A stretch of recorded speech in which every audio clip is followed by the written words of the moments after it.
उत्तर प्रदेश में तमाम हिल हुज्जत और तमाम तरीके के राजनीतिक बयानों के बाद ओम प्रकाश राजभर आखिर ताली बजवा के राष्ट्रीय जनतांत्रिक गठबंधन यानी नेशनल डेमोक्रेटिक अलायंस एनडीए का हिस्सा हो ही गए।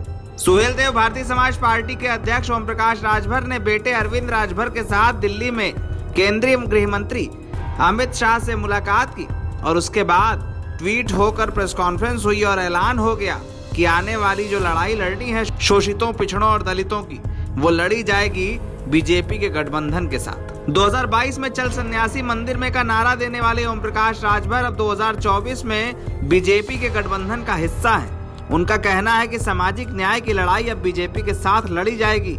2024 में पीएम नरेंद्र मोदी फिर से देश के प्रधानमंत्री बनेंगे।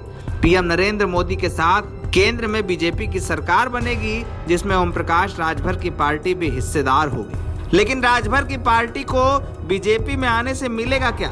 शुरुआती तौर पर यह कहा जा रहा है कि आने वाले एक दो दिन में ओम प्रकाश राजभर को वायु श्रेणी की सुरक्षा मिल जाएगी।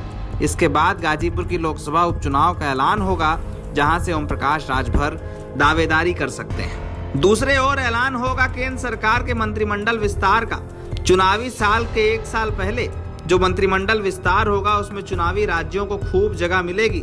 जम्मू कश्मीर से लेकर कर्नाटक और केरल तक तमाम चेहरे मंत्रिमंडल में शामिल होंगे, तमाम चेहरे हटाए जाएंगे। लेकिन संगठन से सरकार में आने वाले तमाम नामों के बीच एक नाम ओम प्रकाश राजभर का भी हो सकता है।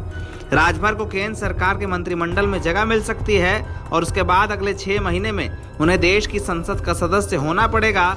गाजीपुर की लोकसभा उपचुनाव वाली सीट इसके लिए सबसे मुफीद कही जा रही है। वहीं दूसरी ओर राजभर के साथ बीजेपी के गठबंधन को लेकर तमाम तरीके के राजनीतिक बयान आने लगे हैं। केशव प्रसाद मौर्य से लेकर बीजेपी की सरकार के तमाम लोगों ने ओम प्रकाश राजभर का एनडीए गठबंधन में फिर से स्वागत किया है।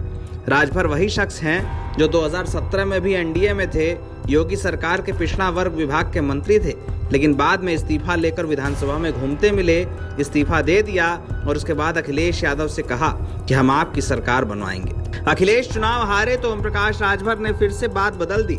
अब वो बीजेपी के गठबंधन का हिस्सा हैं। सरकार की सुरक्षा से लेकर सरकारी घर और अब केंद्र सरकार के मंत्रिमंडल तक का ऑफर मिलने वाला है, ऐसी खबरें सामने आने लगी हैं। पूर्वांचल में बीजेपी को चुनाव जिताने के लिए राजभर को ये सब मिल जाएगा, लेकिन 2024 में बीजेपी को क्या मिलेगा वो आने वाले भविष्य में तय हो जाएगा। एनबीटी ऑनलाइन की रिपोर्ट।